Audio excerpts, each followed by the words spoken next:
मेरा नाम सिमरन है और मेरी उम्र 26 साल है। मैं कानपुर में रहती हूँ। हमारे घर में मेरी माँ, पापा, मैं और मेरे बड़े भैया रहते हैं।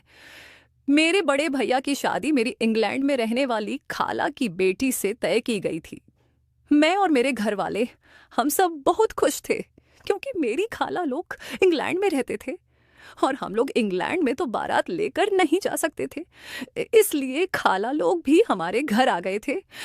हमारे घर में बहुत ज्यादा घमाघमी थी।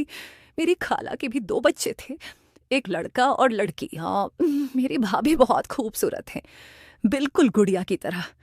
हमारे घर में बहुत सारे मेहमान आए हुए थे। शादी को 3 दिन रह गए थे। मैंने और मेरी भाभी के भाई ने सारे मेहमानों को खाना दिया। सोने के लिए बिस्तर और चारपाइयाँ पूरी करना बहुत मुश्किल काम था। हम दोनों ने बहुत कोशिश के बाद सारे मेहमानों को जगह प्रदान कर दी, लेकिन हमें खुद सोने के लिए कोई जगह नहीं मिल रही थी। बहुत ढूंढने के बाद स्टोर रूम में एक चटाई और पुराना सा तकिया मिल गया, लेकिन उस पर सिर्फ एक आदमी सो सकता था और हम 2 लोग थे और थे भी एक दूसरे के लिए गैर। मैंने उससे कहा, आप यहाँ सो जाओ, मैं कोई और जगह ढूंढ लेती हूँ। वो बोला, कब से तो ढूंढ रहे हैं, कोई जगह मिली तो नहीं, आप इस तरफ मुंह करके सो जाओ। मैं उस तरफ मुंह करके सो जाता हूँ। मैंने कहा, ठीक है। हम लोग बहुत ज्यादा थके हुए थे, इसलिए पता नहीं चला कब हमारी आंख लग गई और कब सुबह हो गई। अगले दिन भी वही रूटीन थी, नाश्ता करना और फिर सो जाना। अब हम दोनों को भी एक ठिकाना मिल चुका था।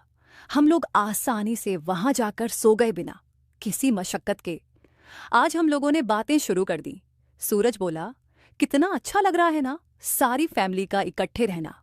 मैंने कहा, बात तो सही है लेकिन थोड़े मसले भी हैं। वह बोला, यह तो हर चीज में ही होता है। मैंने कहा, बिल्कुल। वो मुस्कुराया और बोला, ओके, गुड नाइट, सो जाओ। बज़ाहिर तो हम लोग आंखें बंद करके सो गए थे, लेकिन कुछ देर के बाद मुझे अपने ऊपर सूरज का बाजू महसूस हुआ। मैं अभी सोई नहीं थी, अभी कुछ वक्त ही गुजरा था कि उसकी एक टांग भी मेरे ऊपर आ गई। मैंने उसकी तरफ मुड़कर देखा, लेकिन वह सो रहा था। मैंने मुंह दूसरी तरफ किया और सोने की कोशिश करने लगी, और फिर पता नहीं कब सुबह हो गई। अगले दिन भाई की शादी थी।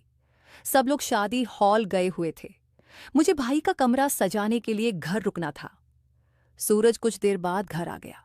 मैंने पूछा, क्या हुआ? वह बोला, मेरी कुछ तबीयत खराब है।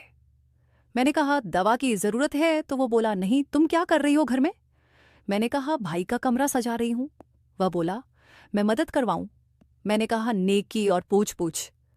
वे मुस्कुराया और बोला, बताओ क्या करना है।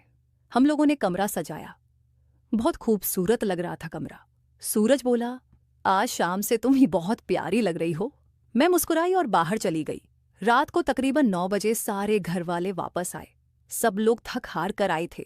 हमारे ज्यादातर मेहमान दूसरी कंट्रीज के थे, क्योंकि मेरी फूफू और खाला वगैरह दूसरे मुल्कों में ही हैं। भाई और भाभी अपने कमरे में चले गए। हम लोग फिर से स्टोर रूम में आ गए सोने के लिए। सूरज बोला, मेरी कुछ तबीयत खराब है, मैं सोने लगा हूं। मैंने कहा, मैंने कब रोका है? वह दूसरी तरफ मुंह करके लेट गया और कुछ देर बाद लाइट बंद हो गई। जब लाइट वापस आई तो मुझे इस बात का अंदाजा हुआ कि सूरज नींद में इधर उधर घूमता है, क्योंकि वह सोया था। वह अब मेरी टांगों वाली साइड पर मुंह करके लेटा हुआ था। खैर, मैंने उसे हिलाना मुनासिब नहीं समझा और आंखें बंद कर कर नींद का इंतजार करने लगी। कुछ देर बाद मैं सो गई और तकरीबन 1 बजे कुछ हिलने की वजह से मुझे जाग आई तो मैंने देखा सूरज का एक बाजू और टांग मेरे ऊपर है और वह सो रहा है। मैं खामोशी लेटी रही। अब करती भी तो क्या करती। लेटे लेटे ना जाने कब नींद आ गई और नींद में ही सूरज की तरफ मुड़ गई। अब हम लोग ऐसे सो रहे थे जैसे एक दूसरे की बाहों में सो रहे हों। शायद सूरज जाग रहा था।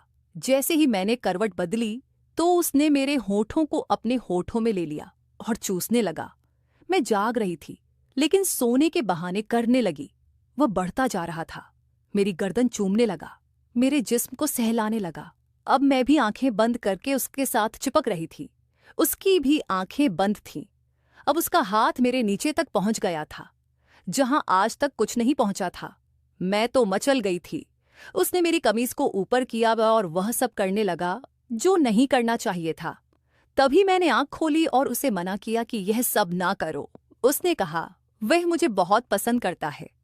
मैंने कहा, फिर अपनी अम्मी से कहो, हमारी शादी करवा दे। मेरी खाला ने मेरे माँ बाप से बात की और उन लोगों ने हमारी शादी करवा दी और हम हंसी खुशी जिंदगी गुजारने लगे। दोस्तों, वीडियो पसंद आई हो तो वीडियो को लाइक करें और शेयर भी करें, और अगर आप चैनल पर नए हैं तो हमारे चैनल को सब्सक्राइब भी कर लें। धन्यवाद।